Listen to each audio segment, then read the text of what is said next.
Steadman and Jim visited Bonwire in the Ashanti region in Kumasi. We visited a Kente village in Bonfire, and what we share in this video is the experience that we had, the amazing educational opportunities that were presented to us, and the unbelievable skill set that was demonstrated by the tradesmen as they weave their kente cloth. So this is the experience we share. Town or this village is where the kente is being originated from. Okay. Here is the origin.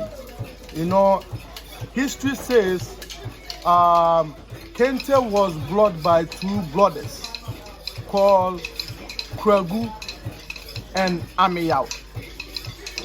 They used to be hunters. So one day they went for farming and saw a spider weaving its web. So they understudied the skills of a spider weaving its web to come out with something that we see here called kente. Wow. Yeah.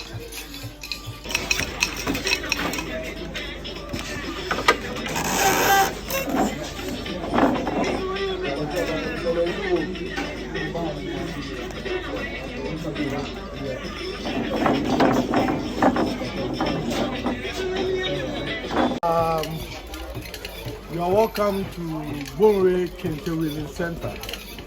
The town is called Bonwire and our product is Kente.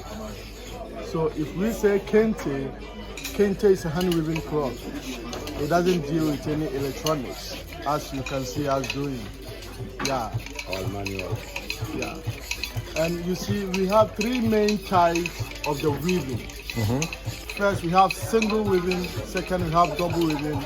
And we have triple weaving. So if we say a single weaving is a plain weave without any design. A typical example of a single weaving is this one. A plain weave without any design. And also we have a double weaving. A double weaving is where you will see part is a design and part is plain weave. So whenever you see a plain weave plus a design, it means it's a double weaving. And every double weaving, the ends, I'm talking about from here to here, design is different from the middle design. Yeah. And then also we have the triple weaving. The triple weaving is where you see design throughout. You won't see any plain weave.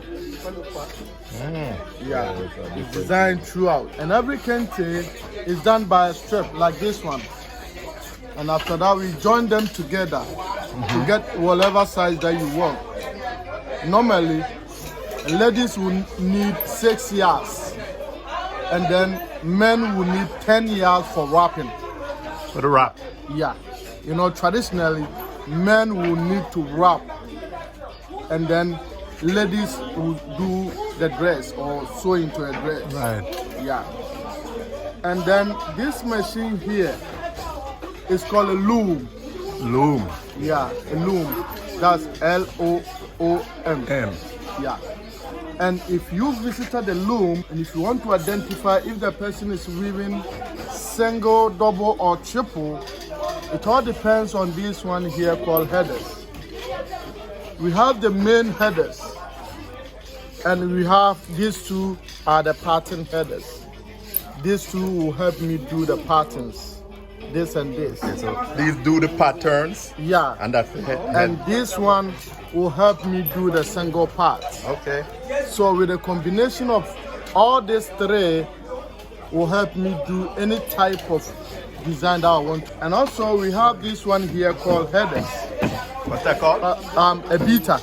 A beater? Yeah, these are the headers and this is the beater. Ah. A beater in the sense that, we used to beat it in order to get it stiff. It's a beater.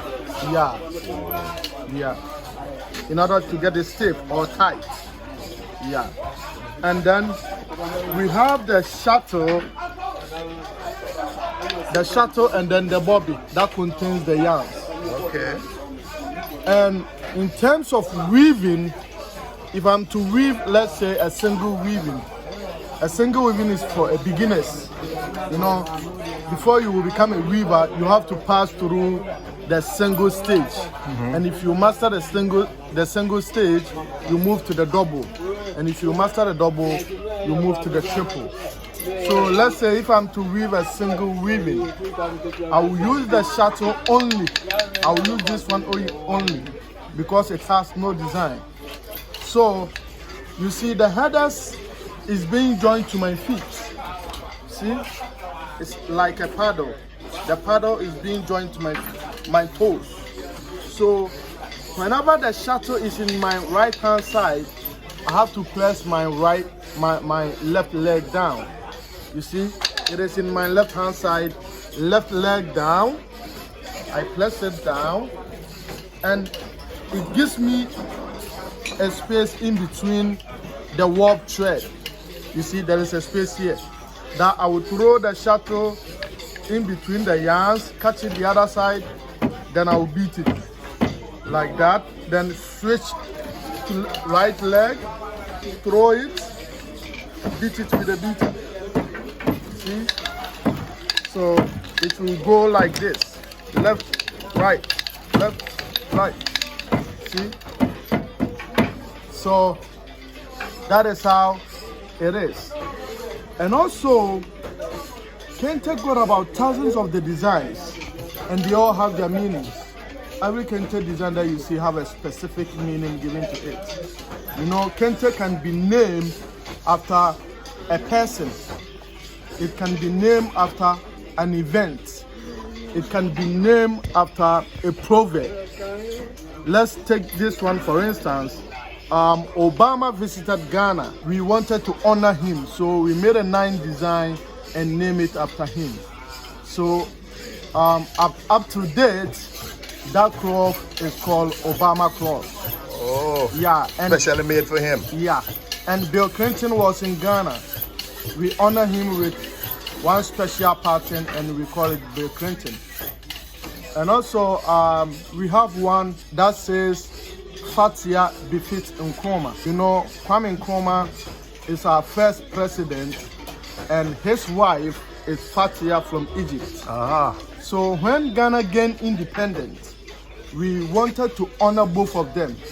So we made them a special design and named it Fatia befits Nkrumah.